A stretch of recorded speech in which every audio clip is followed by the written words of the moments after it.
کسی نے خوب کہا ہے کہ خدا نے آج تک اس قوم کی حالت نہیں بدلی جس کو آپ اپنی حالت کے بدلنے کا خیال پیدا نہ ہو۔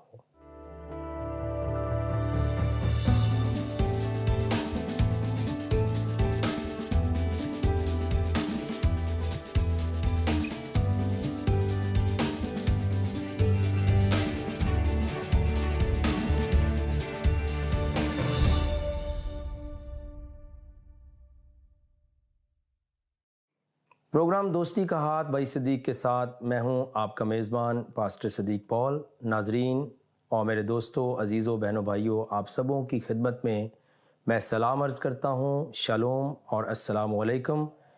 اس ایمان کے ساتھ، اس امید کے ساتھ کہ آپ جہاں کہیں بھی ہیں سلامتی، حفاظت اور خیریت کے ساتھ ہوں گے۔ آج کے اس پروگرام میں آپ کو خوش آمدید کہتا ہوں، اور سلسلہ گفتگو ہم وہیں سے شروع کریں گے جہاں سے ہم نے پچھلے ہفتے قرآن سے قرآن تک کا ٹاپک سنا تھا، اور ناظرین نے بڑی برکت پائی اور ان کی زندگیوں میں عجیب اور جلالی کام اور علمی وسعت خدا نے پیدا کر دی، تاکہ وہ چھوٹے سے انسان نہ بنیں، چھوٹے دل کی طبیعت نہ رکھیں، بلکہ بڑے انسان بنیں اور علمی باتوں کے اوپر ایک دوسرے کے ساتھ تبادلہ خیال کریں۔ آج ہم حروف مقطعات سے کچھ اور آگے بڑھیں گے، اور اگلا جو حصہ ہے سورہ البقرہ کا الف لام میم، یعنی حروف مقطعات جن کا علم اللہ کو ہے لیکن اللہ نے بیان نہیں کیا ہے، پیغمبر اسلام کو بھی ان کا پتہ نہیں، صحابہ اکرام کو بھی پتہ نہیں، اور پھر مفسرین علماء اکرام کو بھی پتہ نہیں۔ اور ہم نے یہ عرض کیا تھا کہ اسی لیے جو عام لوگ ہیں انہوں نے اس کو سمجھنے پڑھنے سے کوئی تعلق نہیں رکھا، بلکہ انہوں نے اس کی تعویذ بنا کے اپنے گلوں میں ڈال لی اور لوہے قرآنی بنا کے لوگوں نے اپنے کاروبار، گھروں، کوٹھیوں اور کاروں کے اندر اویزاں کر لی۔ لیکن اگلا جو حصہ ہے وہ یہ ہے ذالک الکتاب لا ریب فیہ ھدی للمتقین۔ اگلا حصہ اس کا یہ ہے ذالک الکتاب لا ریب فیہ ھدی للمتقین۔ اب قرآن یہ کہہ رہا ہے کہ اس کا ترجمہ یہ ہے کہ یہ کتاب، اس میں کچھ شک نہیں، خدا سے ڈرنے والوں کی رہنما ہے۔ لیکن اس میں جو لطف کی بات ہے کہ اس کا جو آغاز ہوتا ہے دوسری ورس کا، وہ ہے ذالکا، اور ذالکا مطلب وہ ہے، ذالکا کا مطلب وہ ہے، اور پھر تلکا کا مطلب بھی وہ ہے۔ اس کو تھوڑا سا سمجھنے کے لیے، لیکن جب ہم قرآن مجید جو موجود ہیں، یہ قرآن شریف موجود ہیں، جو نسخہ جات موجود ہیں، ان کے اندر جب بھی یہ ترجمہ کیا جاتا ہے، یہ کہا جاتا ہے، مشار علیہ بیان کیا جاتا ہے، یہ کتاب یا یہ وہ کتاب ہے، اس طرح کر کے۔ اور عمومی طور پر جو قرآن شریف میں پڑھ رہا ہوں، مولانا فتح محمد جلندری نے اس کا اردو ترجمہ کیا ہے، اور مرما ڈیوک پیختال نے اس کا انگلش ترجمہ کیا ہے۔ اس کے اندر جو ترجمہ کیا گیا ہے یہ کتاب، لیکن ناظرین کے لیے، طالب علموں کے لیے اور دونوں اطراف کے ناظرین کے لیے یہ بات سوچنے کے لائق ہے کہ بیسیکلی ذالکا کا مطلب یہ نہیں بلکہ وہ ہوتا ہے، اور پھر تلکا کا مطلب بھی وہ ہے۔ جیسے ما ذالکا اگر عربی کے اندر بولا جائے تو کیا ما ذالکا وہ کیا ہے، تو اس کا کیا جواب دیا جا سکتا ہے؟ جو بھی چیز وہاں موجود ہو، ذالک الکتاب، وہ کتاب ہے۔ اب آپ بات سمجھ رہے ہیں کہ جو موجودہ قرآن شریف کا ترجمہ ہے، اس میں جو ترجمہ لکھا ہے وہ یہ لکھا ہے یہ کتاب، اس میں کچھ شک نہیں، خدا سے ڈرنے والوں کی رہنما ہے۔ اس کے اوپر بحث اگلے پروگرامز کے اندر آئے گی کہ متقین کون لوگ ہیں، لیکن پہلے یہ سمجھ لیجئے کہ اس کا ترجمہ کیا ہے۔ ذالکا کا مطلب وہ ہے، اور تلکا کا مطلب وہ ہے۔ جیسے ما ذالکا وہ کیا ہے، اور اس کا جواب کیا ہے ذالک الکتاب، جو کہ یہاں لکھا ذالک الکتاب وہ کتاب ہے، اور ذالکا اس میں اشارہ ہے۔ لیکن بہت اہم بات کیا ہے کہ ذالکا اور الکتاب، اہم بات کیا ہے، اگر ہم اس کو توڑ کے پڑھیں، ڈس جوائن کر دیں، تو ذالکا پہلا لفظ ہے، جب آپ قرآن شریف کو دیکھیں گے اور پڑھیں گے، اور پھر کیا لکھا آگے؟ الکتاب، اور ملا کر پڑھیں گے ذالک الکتاب، رائٹ؟ اب اس کے اندر اہمیت کی جو بات ہے وہ یہ ہے کہ ترجمہ یہ ہے، وہ کتاب کوئی شک نہیں اس میں ہدایت ہے ڈرنے والوں کے لیے، یعنی متقین لوگوں کے لیے۔ تو اب ترجمہ یہ ہو گیا کہ وہ کتاب جس میں کوئی شک نہیں، اور یہ ہدایت دیتی ہے ڈرنے والوں کو، متقی لوگوں کو ہدایت دیتی ہے۔ لیکن ایک تو میننگ کے اعتبار سے آپ کو سمجھ آ گئی کہ اس کا ترجمہ یہ کتاب نہیں ہے، بلکہ اس کا ترجمہ کیا ہے؟ بیسیکلی ذالکا، وہ کتاب جس میں کوئی شک نہیں ہے اور ہدایت دیتی ہے متقین کو، خدا سے ڈرنے والوں کو۔ کتاب کا لفظ جو ہے بیسیکلی از خود اہم ہے، اور قرآن شریف میں کوئی 319 بار 7 مختلف صورتوں کے اندر استعمال ہوا ہے کتاب کا لفظ، اور الکتاب کا لفظ، کیونکہ الکتاب جب ہم بولیں گے تو پھر یہ مخصوص بک ہے، دا بک جس کو ہم انگلش میں کہتے ہیں، یعنی خاص کتاب ہے۔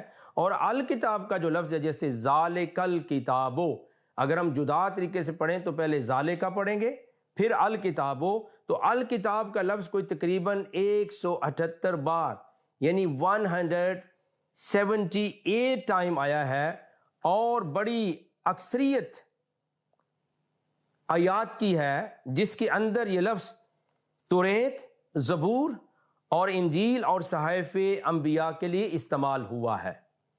میں ناظرین کی دلچسپی کے لیے یہ بات عرض کر رہا ہوں کہ کتاب کا لفظ کوئی 319 بار 7 مختلف صورتوں میں، یعنی کتبہ، اکتب، اس طرح کی مختلف صورتوں میں آیا ہے، لیکن الکتاب کا لفظ جہاں سے یہ بات شروع ہو رہی ہے، یہ 178 بار قرآن شریف کے اندر آیا ہے، لیکن بڑی اکثریت میں آیات موجود ہیں جن سے الکتاب سے مراد زبور شریف ہے، انجیل شریف ہے، صحائف انبیاء کے لیے استعمال ہوا ہے، اور بہت ہی قلیل تعداد میں الکتاب سے مراد قرآن بھی لیا گیا ہے۔ تو چونکہ ہمارا ٹاپک تھا قرآن سے قرآن تک، یعنی قرآن کے اندر جو بات لکھی ہے اس کے متعلق از خود قرآن شریف کیا بتاتا ہے، اور اگر اس سے ہٹ کر کسی کا عقیدہ ہو، ایمان ہو، پریکٹسز ہوں، اعمال ہوں یا عمل ہو، تو اس کی سند یا اس کی دلیل قرآن شریف سے نہیں ملتی ہے۔ اور اسی لیے میں نے دونوں طرف کے لوگوں کو مخاطب کیا ہے کہ جب ہم یہ پروگرام دیکھ رہے ہوں تو ہمیں برکت ملے کہ ہم معاملات کو ایک دوسرے کے ساتھ کیسے بیان کر سکتے ہیں۔ اور پھر یاد رکھیے اس کے اندر قرآن شریف کے بارے میں قلیل تعداد میں آیات موجود ہیں جن سے الکتاب سے مراد قرآن شریف کو بھی لیا گیا ہے، لیکن زیادہ موقعوں پر الکتاب سے مراد توریت شریف ہے، زبور شریف ہے، انجیل شریف ہے، اور صحائف انبیاء بھی موجود ہے۔ اور پھر یاد رکھیے اس جس میں کوئی شک نہیں وہ الکتاب ہے، یعنی ذالک کا الکتاب یا ذالک الکتابو، یعنی جس میں شک نہیں ہے وہ کتاب ہے، وہ الکتاب ہے، صرف کتاب نہیں ہے، کیونکہ عمومی طور پر کتاب کا جو لفظ استعمال ہو وہ میں نے آپ کو بتا دیا، لیکن جب الکتاب لگاتے ہیں تو پھر یہ مخصوص کتاب کہلاتی ہے۔ دا سٹی جب آپ بولتے ہیں، دا بک بولتے ہیں، تو پھر وہ مخصوص حیثیت اختیار کر جاتی ہے۔ اس سے یاد رکھیں کہ جس میں کوئی شک نہیں وہ کتاب کا لفظ نہیں استعمال ہوا، وہ الکتاب کا لفظ ہے۔ اور میں کہنا چاہوں گا جیسے میں نے عرض کیا کہ بہت ساری اکثر آیات کے اندر کثرت کے ساتھ جو موجود ہے وہ الکتاب سے مراد زبور ہے، انجیل شریف ہے، صحائف انبیاء، توریت شریف ہیں، کیونکہ اس آیت میں ذالک القرآن نہیں لکھا ہے، ذالک الکتابو۔ اگر یہ ہوتا ہے کہ ذالک القرآن تو پھر یہ ہوتا ہے کہ یہ قرآن ہے جس میں کوئی شک نہیں، لیکن الکتاب اور الکتاب سے مراد میکسیمم ٹائم پہ کثرت کے ساتھ زبور شریف، توریت شریف، انجیل شریف اور صحائف انبیاء بھی لیا گیا ہے۔ اور پھر لکھا ہے کہ ہدایت ہے متقین کے لیے. تو یہ متقین کون ہے؟ ہدی للمتقین، ذالک الکتاب، وہ کتاب. اور پھر جب ہم اس کو جدا جدا پڑھیں گے، ذالک وہ، الکتاب وہ خاص کتاب، لا ریب اس کے اندر فی ہے کوئی شک نہیں ہے، ہدی للمتقین ہدایت دیتی ہے متقین کو. تو میں خدا کا شکریہ ادا کرتا ہوں کہ بائبل مقدس، توریت شریف، اناجیل شریف، زبور شریف، صحائف انبیاء جو ہیں وہ انسانوں کو ہدایت دیتی ہیں، روشنی دیتی ہیں. آئیے ایک حوالہ میں آپ کے ساتھ بائبل مقدس میں سے، اناجیل شریف کے عہد نامہ جدید میں سے آپ کے ساتھ میں شیئر کرتا ہوں، اور پھر میں واپس قرآن سے قرآن تک کی بات پہ آؤں گا. اور یہ جو حوالہ ہے جناب حضرت پطرس کا دوسرا عام خط ہے، اور اس کا پہلا باب ہے، اور اس کی آیت نمبر 19 سے میں آپ کے ساتھ پڑھ رہا ہوں. حضرت پطرس کا دوسرا عام خط پہلا باب اور اس کی آیت نمبر 19 سے توجہ کے ساتھ ناظرین سنیے، اور آپ کو معاملے کا پتہ چلے گا. اور ہمارے پاس نبیوں کا وہ کلام ہے، خاص کلام ہے جو زیادہ معتبر ٹھہرا، اور تم اچھا کرتے ہو جو یہ سمجھ کر اس پر غور کرتے ہو کہ وہ ایک چراغ ہے جو اندھیری جگہ میں روشنی بخشتا ہے، جب تک پو نہ پھٹے اور صبح کا ستارہ تمہارے دلوں میں نہ چمکے. اور پہلے یہ جان لو کہ کتاب مقدس کی کسی نبوت کی بات کی تعویل کسی کے ذاتی اختیار پر موقوف نہیں. یعنی جب ہم یہ کہہ رہے ہیں کہ پہلے یہ جان لو کہ الکتاب یعنی کتاب مقدس، خاص کتاب کی کسی نبوت کی بات کی تعویل کسی کے ذاتی اختیار پر موقوف نہیں، کیونکہ نبوت کی کوئی بات آدمی کی خواہش سے کبھی نہیں ہوئی، بلکہ آدمی روح القدس کی تحریک کے سبب سے خدا کی طرف سے بولتے تھے. تو اب ہم واپس اپنے اس نقطے پہ آتے ہیں کہ قرآن شریف کی یہ آیت بتا رہی ہے کہ ذالک الکتاب، وہ کتاب، الکتاب یعنی جب کتاب کہا جائے گا تو یہ ایک عام کتاب کا تذکرہ ہوگا، لیکن جس کے اندر یہ لکھا ہے کہ شک نہیں ہے اور یہ ہدایت دیتی متقین کو، وہ صرف کتاب نہیں، وہ الکتاب ہوگی. یہ ضرور ناظرین کو یاد رہے، جب بھی آپ گفتگو کریں گے، جب بھی آپ سیکھنے سکھانے کی کوئی مجلس برپا کریں گے، تو اس کے اندر یہ خاص خیال رہے کہ جو الکتاب ہے اس کے اندر کوئی شک نہیں ہے. اور الکتاب کے لیے لفظ استعمال ہوا ہے وہ قرآن شریف میں کثرت کے ساتھ زبور شریف کے لیے استعمال ہوا ہے، توریت شریف کے لیے استعمال ہوا ہے، انجیل شریف کے استعمال ہوا ہے، اور صحائف انبیاء کے لیے استعمال ہوا ہے. لیکن ہدایت ہے صرف متقین کے لیے. اب یہ متقین کون ہے؟ اس کی ہدایت کا، قرآن شریف کی ہدایت کا دائرہ کار مخصوص ہے، اور مخصوص کن لوگوں کے لیے ہے؟ جو متقین ہیں، جو خدا سے ڈرنے والے پرہیزگار ہوں گے، ان کے لیے ہے. لیکن آئیے ہم قرآن شریف سے پوچھتے ہیں کہ اگر اس کا دائرہ مخصوص ہے ہدایت دینے کا، متقین کے لیے ہے، تو خود قرآن شریف نے اس کی کیا گواہی دی ہے اور متقین کے بارے میں قرآن شریف کیا کہتا ہے. لیکن ہمیں اگلی صورتوں میں جانے سے پہلے اسی صورت کے چند آیات ہمیں اور پڑھنے پڑیں گے آپ کے لیے، اور اسی صورت کی سورہ البقرہ اور اس کی آیت نمبر 3، 4 اور 5 کے اندر متقین کے اوصاف بیان کیے دیے گئے ہیں کہ یہ عام بندہ جو ہے وہ اس سے کیسے ہدایت حاصل کر سکتا ہے. یہ متقین کے لیے، ہدی للمتقین.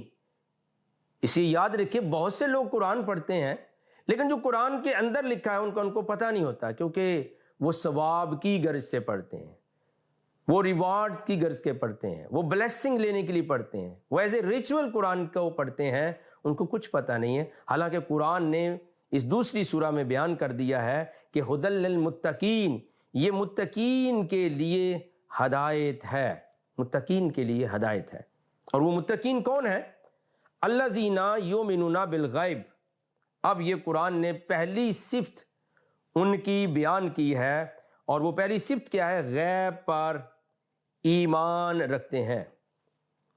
غیب پر وہ ایمان رکھتے ہیں. اور غائب کے لیے کون سی چیزیں ہیں؟ جو ہمارے سامنے موجود نہیں ہے. اور ایمان کی تعریف بائبل مقدس نے اس طرح سے کی ہے کہ بیسیکلی ایمان ہے کیا ہے؟ وہ دیکھی ہوئی چیزوں کا ثبوت نہیں بلکہ ان دیکھی چیزوں کا یقین کرنا. جیسے اللہ کی ذات گرامی کو کسی نے دیکھا، لیکن اگر آپ مومن ہیں، بلیور ہیں، فیتھفل ہیں، تو آپ کو ماننا پڑے گا وہ ہے. پھر قیامت ابھی برپا نہیں ہوئی لیکن ایمان رکھے ہوئے ہیں کہ قیامت ہوگی. مردے ابھی قبروں سے زندہ نہیں ہوئے سوائے ایک کے، اور اس کا نام خدا کا مسیح یسوع المسیح ہے. لیکن باقی مردے اپنی قبروں کے اندر موجود ہیں. لیکن ایمان کا حصہ کیا ہے کہ وہ زندہ ہوں گے. جنت، فردوس، بہشت کسی نے نہیں دیکھا ہے، لیکن ایمان کا حصہ ہے کہ وہ ہے. اس سے یاد رکھیے کہ یہ بائبل مقدس نے بیان کیا ہے کہ ایمان، جو خالص ایمان ہے وہ کیا ہے؟ وہ دیکھی ہوئی چیزوں کا نہیں بلکہ ان دیکھی چیزوں کے ہو جانے کا، ان کے وجود کا اقرار اور یقین کر لینا ایمان ہے. تو یہاں پہ کیا لکھا ہے؟ مومنین کی پہلی صفت کیا ہے؟ متقین کی پہلی صفت کیا ہے؟ کہ وہ یومنون الذین یومنون بالغیب. وہ ایسے لوگ ہیں جو قرآن سے ہدایت حاصل کر سکتے ہیں.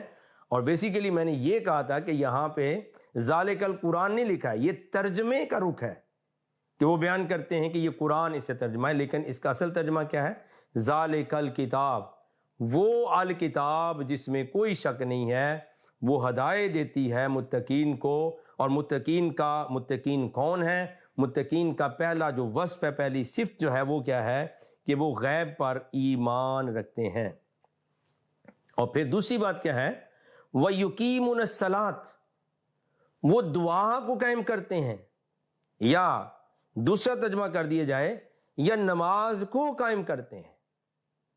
اب اکثر جو ترجمہ کیا جاتا ہے وہ نماز پڑھنا ہے، لیکن نماز پڑھنے کے لیے کوئی آیت موجود نہیں بلکہ لکھا ہے وَيُقِيمُونَ الصَّلَاةَ، اور وہ قائم کرتے ہیں نماز کو، اگر یہ بھی ترجمہ کرنا پڑے.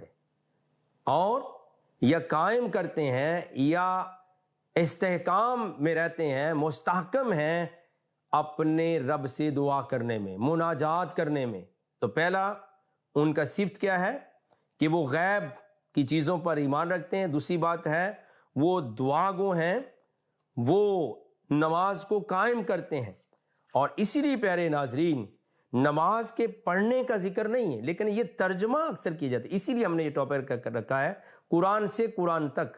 یعنی جو لوگوں کا اپنا ایمانی فلسفہ ہے یا اپنا ان کا عقیدہ ہے وہ کیا ہے، یہ ان کے خیالات ہیں وہ کیا ہیں، اور جو ان کے دیگر طرح کے مشاغل ہیں وہ کیا ہیں، اعمال کیا ہیں، اور آج خود قرآن اپنے بارے میں کیا کہتا ہے. تو قرآن شریف میں نماز پڑھنے کا ذکر نہیں ہے بلکہ نماز قائم کرنے کا ذکر ہے. اور یاد رکھیے کہ اگر لوگ صرف نماز پڑھتے ہیں، صرف پڑھتے قائم نہیں کرتے، یہ بڑے فرق والی بات ہے، تو پھر ان کی زندگیوں میں کوئی اثر نہیں پڑتا ہے. حضرت علامہ اقبال کا ایک شعر ہے، مسجد تو بنا دی شب بھر میں ایمان کی حرارت والوں نے، من اپنا پرانا پاپی ہے برسوں سے نمازی بن نہ سکا. یہ حضرت علامہ اقبال کا شعر ہے کہ اگر تو نماز پڑھنا ہے، اس کے اوپر ایک لمبی چوڑی تفصیل موجود ہے احادیث کے اندر بھی، لیکن چونکہ ہمارا موضوع جو ہے وہ قرآن سے قرآن تک ہے. یعنی دوسری صفت متقین کی کیا ہے کہ وہ دعا کو قائم کرتے ہیں. تو صلات کا مطلب کیا ہے؟ دعا. اور جب مسلم بہن بھائی نماز بھی پڑھتے ہیں تو وہ نماز کے اندر کیا ہے؟ کلیکشن آف پریئرز ہے، ڈیفرنٹ دعائیں ہیں. تو دعاؤں کے مجموعے، دعا مانگنے کے مجموعے کا نام گویا نماز ہے. تو نماز پڑھنے کا ذکر نہیں ہے. اور اگر صرف پڑھنا ہی صرف ایمان کا حصہ سمجھ لے جائے تو پھر زندگیوں پر کوئی اثر نہیں پڑتا ہے، بلکہ لوگ کیا کرتے ہیں کہ صرف وہ مسجد میں نماز پڑھتے ہیں اور باہر کی زندگی آ کر نماز جیسی نہیں ہوتی. اسی لیے اگر نماز قائم کرتے ہیں تو قائم کا مطلب کیا ہے؟ اس کو اسٹیبلش کرنا، اس کو لاگو کرنا. کہاں پر ہے؟ وہ مسجد تک نہیں ہے. اگر بالفرض وہاں کہا جائے کہ مالک یوم الدین، ڈے آف ججمنٹ کا تو ہی مالک ہے، اور اس کا خوف نہ ہو، اس نماز پڑھنے کا کیا فائدہ ہوگا؟ وہ خوف کہاں پر آپ کو لاگو کرنا ہے، کہاں پر قائم رکھنا ہے؟ یعنی اگر نماز قائم کرتے ہیں تو وہ صرف مسجد تک نہیں بلکہ بازار میں بھی وہی نماز کے اثرات ہوں، وہی نماز قائم رہے کہ مجھے ایک مالک کے سامنے پیش ہونا ہے، اکاؤنٹیبلٹی ہونی، میری عدالت ہونی ہے، مجھ سے باز پرس ہوگی۔ اور پھر وہ نماز قائم رکھیں کاروبار میں بھی، معاشرت میں بھی، معیشت میں بھی، جو آپ کا کاروبار ہے، جو زندگی ہے، جو مالی معاملات ہیں، ذاتی زندگی سے لے کر خاندانی زندگی تک، غرض کے ہر شعبہ میں اس نماز کو قائم کر دیں۔ اور اس کے لیے مولانا سید ابو العلا مودودی نے بھی اس خیال کو اپنی تفہیم میں بیان کیا ہے، اور وہ یہ فرماتے ہیں اپنی تفہیم میں کہ نماز قائم کرنا ہے، اور نماز قائم کرنا صرف ایک وقت میں نہیں ہے، بلکہ وہ کہتے ہیں زندگی کے تمام شعبوں میں اگر نماز قائم کر لی جائے۔ مقصد یہ کہ جو دعائیں آپ نے نماز کے اندر کی تھیں، جو دعائیں آپ نے مانگی تھیں، ان دعاؤں کا اثر آپ کی زندگی پر آ جائے، اور صرف وہ مانگنے تک محدود نہ رہیں، پڑھنے تک محدود نہ رہیں، بلکہ میں نے کہا کہ جیسے لکھا مالک یوم الدین، کہ تو روز جزا کا مالک ہے، جب سزا اور جزا ملے گی اس کا مالک تو ہے۔ تو کیا ہوگا جب ہم کاروبار میں بے ایمانی کریں گے، کرپشن کریں گے، ملاوٹ کریں گے، تو یہ اگر یہی نماز کاروبار میں قائم ہوگی تو پھر ملاوٹ، کرپشن اور بے ایمانی اور لوگوں کے ساتھ دھوکہ اور فراڈ نہیں ہوگا۔